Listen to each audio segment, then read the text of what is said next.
आज हम पढ़ेंगे प्रॉफिट एंड लॉस एप्रोप्रिएशन। ये कक्षा 12वीं में पार्टनरशिप का पहला चैप्टर है। ये हमारा जो है रिवीजन क्लास चल रहा है।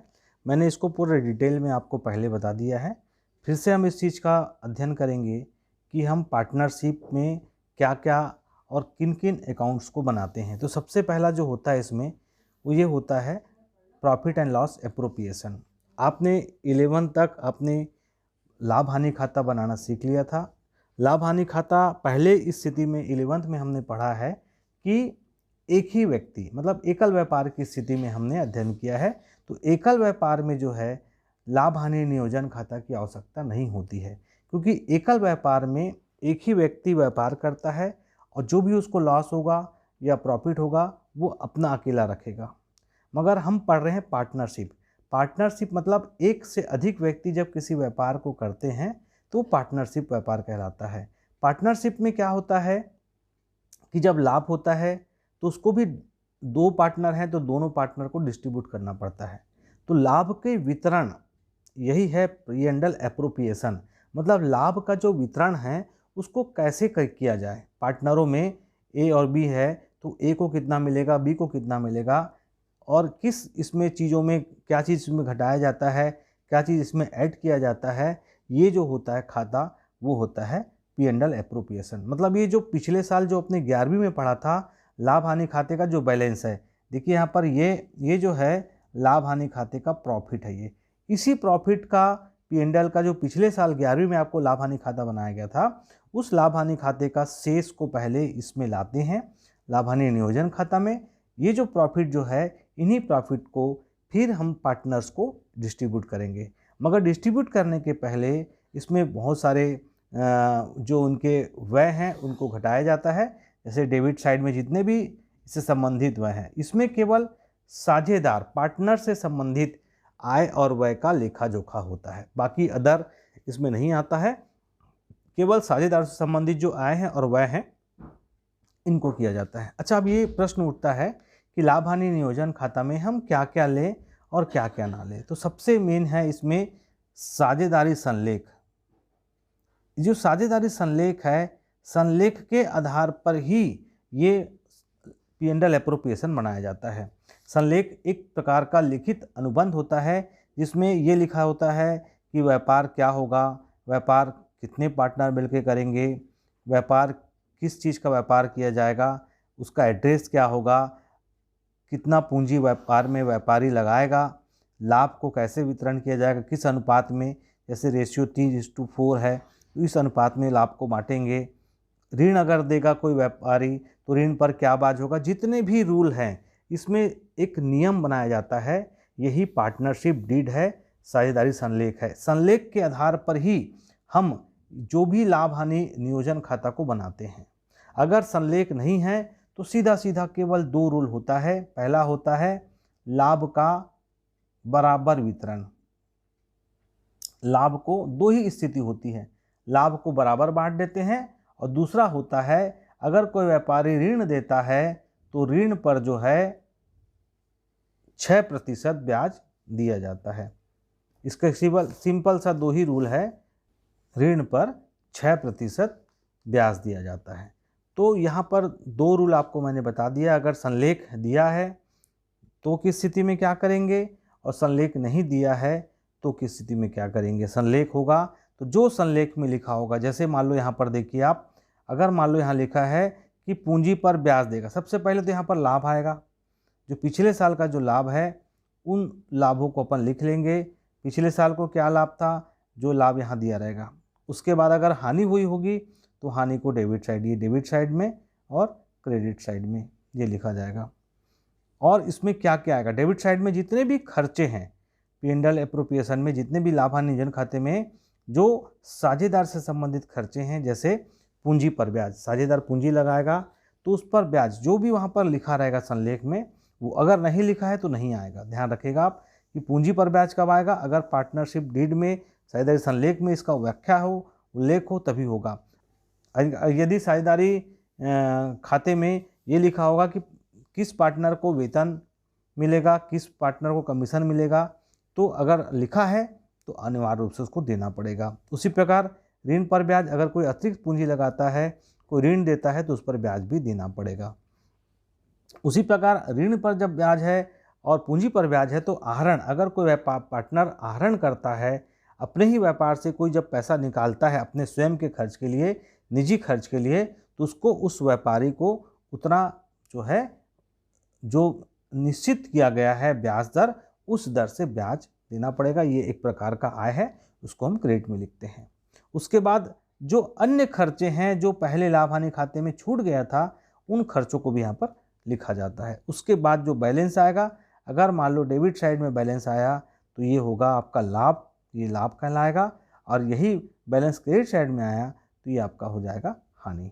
तो ये इस प्रकार से लाभ हानि खाता बनता है। और अगर लाभ आया तो उसको चालू खाता या पूंजी खाता में, चालू खाता पूंजी खाता आपको आगे बताएंगे, कैपिटल अकाउंट क्या होता है, करंट अकाउंट क्या होता है, तो इसमें और ट्रांसफ़र किया जाता है।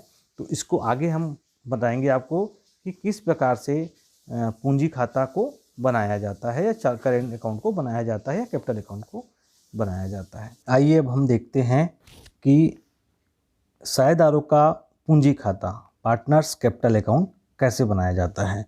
तो पूंजी खाता बनाने के दो मेथड होते हैं। पहला मेथड है आपका स्थिर पूंजी। ये क्या होता है इसको समझिए। पहला होता है स्थिर पूंजी विधि और दूसरा होता है परिवर्तनशील पूंजी विधि। दो विधि होता है। तो स्थिर विधि और परिवर्तनशील पूंजी विधि को हम डिटेल से बताते हैं आपको। स्थिर जो विधि है ये हम आपको पहले बताएंगे। स्थिर जो पूंजी विधि है इसमें दो खाता बनाया जाता है। देखिए आप इसको समझिए। स्थिर विधि में हम दो खाता बनाते हैं। कौन सा खाता बनता है, यहाँ से देखिए। स्थिर विधि में आपका बनता है, पहला बनता है पूंजी खाता और दूसरा बनता है चालू खाता।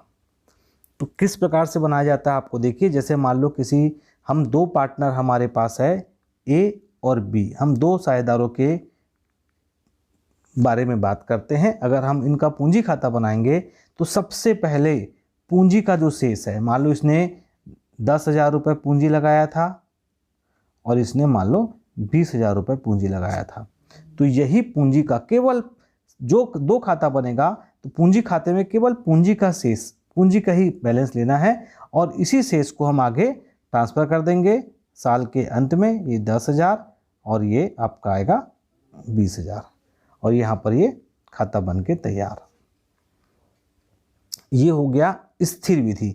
स्थिर विधि में दो खाता बनता है, पहला बनता है पूंजी खाता और दूसरा बनता है चालू खाता। फिर से देख लीजिए, ये है आपका पूंजी खाता और दूसरा हम आपको बनाएंगे चालू खाता। चालू खाता में क्या क्या चीज़ आता है। पूंजी खाते में केवल पूंजी का शेष, केवल कैपिटल बैलेंस जो आपको दिया रहेगा उसको लिखना है।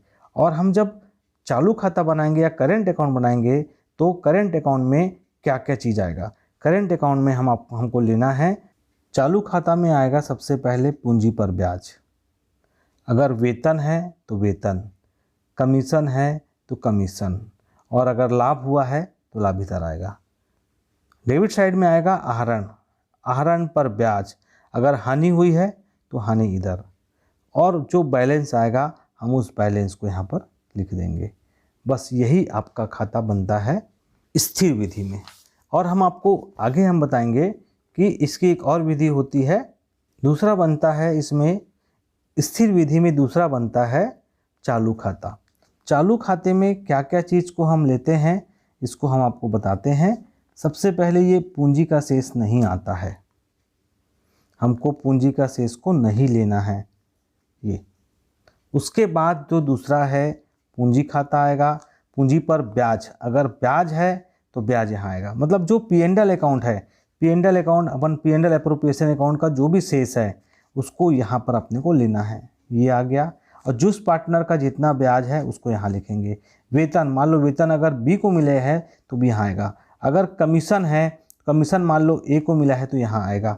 इस प्रकार अगर लाभ हुआ है तो लाभ भी यहाँ पर आ जाएगा। मतलब जो भी यहाँ पर होगा वो सब आते जाएगा। यहाँ पर लाभ है तो लाभ यहाँ आ गया। उसके बाद इसी प्रकार से इधर आएगा आपका, ये शेष तो नहीं आएगा, आहरण आएगा, आहरण पर ब्याज आएगा। अगर लाभ हानि से हानि हुआ है तो यहाँ आएगा। अगर क्रेडिट साइड का टोटल ज़्यादा है तो डेबिट में यहाँ पर शेष आएगा, और डेबिट साइड का ज़्यादा है तो क्रेडिट में यहाँ पर शेष आ जाएगा, और जो बैलेंस आएगा उसको हम चिट्ठे में ट्रांसफ़र कर देंगे। इस प्रकार से बनता है पूंजी खाता। अब हम पढ़ेंगे दूसरा विधि, परिवर्तनशील विधि। ये क्या होता है? इसमें भी सेम सवाल बनता है, बस यहाँ पर अंतर ये रहेगा, यहाँ पर दोनों अपन ने जो पहले पढ़ा था पूंजी खाता, जैसे यहाँ पर आप देखोगे, आप यहाँ पर देखिए, आप ये दोनों को जोड़ करके, दोनों विधियों को जोड़ करके हम क्या बनाते हैं, इन दोनों को, ये और ये, मतलब ये जो बैलेंस है पूंजी खाते का शेष, उसको यहाँ पर लिख दिया जाता है, और कुछ नहीं है, एज इट इज़ वैसे ही बनेगा। मैं आपको यहाँ बता देता हूँ, ये देखिए, ये आपका है परिवर्तनशील विधि में क्या करेंगे, सबसे पहले हम यहाँ पर लिखेंगे आपका पूंजी का शेष। अगर दोनों का पूंजी का शेष है तो सबसे पहले यहाँ पर पूंजी का शेष आएगा, फिर पूंजी पर ब्याज आएगा, फिर अगर सैलरी है तो सैलरी आएगा, कमीशन है तो कमीशन आएगा, लाभ हानि खाते का शेष है तो यहाँ पर आएगा। उसी प्रकार आहरण है तो यहाँ आहरण आएगा, आहरण पर ब्याज यहाँ आएगा, और लाभ हानि का शेष यहाँ आएगा। उसके बाद जो अगर मान लो क्रेडिट में बैलेंस आया है, क्रेडिट ज़्यादा है, डेबिट में कम है, तो ये आपका बैलेंस इधर आ जाएगा। उसी प्रकार अपोजिट साइड में अगर बैलेंस इधर है, इस साइड आ जाएगा। तो इस प्रकार से आपका ये पूंजी खाता बनेगा। हम इसमें से कुछ सवाल लेंगे, सवाल के आधार पर आपको बताएंगे कि किस प्रकार से लाभ हानि खाता, लाभ हानि नियोजन खाता, पूंजी खाता भी स्थिर विधि में कैसे बनेगा और परिवर्तनशील विधि में कैसे बनेगा, ये डिटेल से हम आपको अभी क्वेश्चन के आधार पर आपको बताएंगे। चलिए एक और उदाहरण से हम इसको समझते हैं कि अगर पार्टनर या साझेदारों के बीच किसी प्रकार का कोई लिखित समझौता नहीं हुआ हो। कहने का तात्पर्य ये है कि अगर मान लो कि उनके बीच कोई एग्रीमेंट नहीं हुआ है तो वो अपने लाभ को और बाकी सब चीज़ों को किस प्रकार से एडजस्टमेंट करेंगे। देखिए यहाँ पर एक सवाल दिया है, संतोष और विपिन 1 जनवरी 2000 से बिना किसी समझौते के साझेदार हैं। उन्होंने आपस में कोई समझौता नहीं किया है और उनकी पूंजी जो है 5000 और 3000 रुपये है। 31 जुलाई 2000 को संतोष ने फर्म को ऋण के माध्यम से 750 रुपये दिए। जो संतोष एक पार्टनर है, उसने 750 रुपये फर्म को ऋण दिया। उसके बाद आगे दिया है वर्ष का लाभ दिया है, ये हमको जो मेन है हमारा प्रॉफिट जो दिया है ये है 1350 रुपये 75 पैसा दर्शा रहा है। तो हमारे को हम सबसे पहले लाभ हानि नियोजन खाता बनाएंगे। लाभ हानि नियोजन खाते में सबसे पहले हमको लेना पड़ता है लाभ का शेष। तो यहाँ पर शेष आ गया, लाया गया 1350 रुपये 75 पैसा जो हमको सवाल में दिया हुआ है। आगे यहाँ पर हमने क्या कहा हम आपको बताए थे कि अगर जो अनुबंध होता है उस आधार पे होता है। यहाँ पर कोई अनुबंध नहीं हुआ है, तो जब कोई अनुबंध नहीं होता तो केवल 2 चीज़ किया जाता है। सबसे पहला होता है लाभ का जो है बराबर बंटवारा होता है, लाभ को बराबर बांटा जाता है। और दूसरा होता है ऋण पर जो है, ऋण पर 6% ब्याज दिया जाता है। आपको मैंने इसको बताया था। तो ये 2 ही चीज़ यहाँ पर होगा। सबसे पहले देखिए क्या ऋण दिया है। हाँ देखो, संतोष ने 31 जुलाई को ऋण दिया है। तो कितना ऋण दिया है संतोष ने? संतोष ने ऋण दिया है संतोष ने ऋण दिया है 750 रुपये। और कितने में कब दिया है? वो जुलाई में दिया है। तो जुलाई से और कब खाता बंद हो रहा है? खाता बंद हो रहा है दिसंबर में, क्योंकि जनवरी से स्टार्ट हुआ है। तो जुलाई, अगस्त, सितंबर, अक्टूबर, नवंबर, दिसंबर, मतलब 6 महीने का उसको इंटरेस्ट देना पड़ेगा। तो 6 महीने का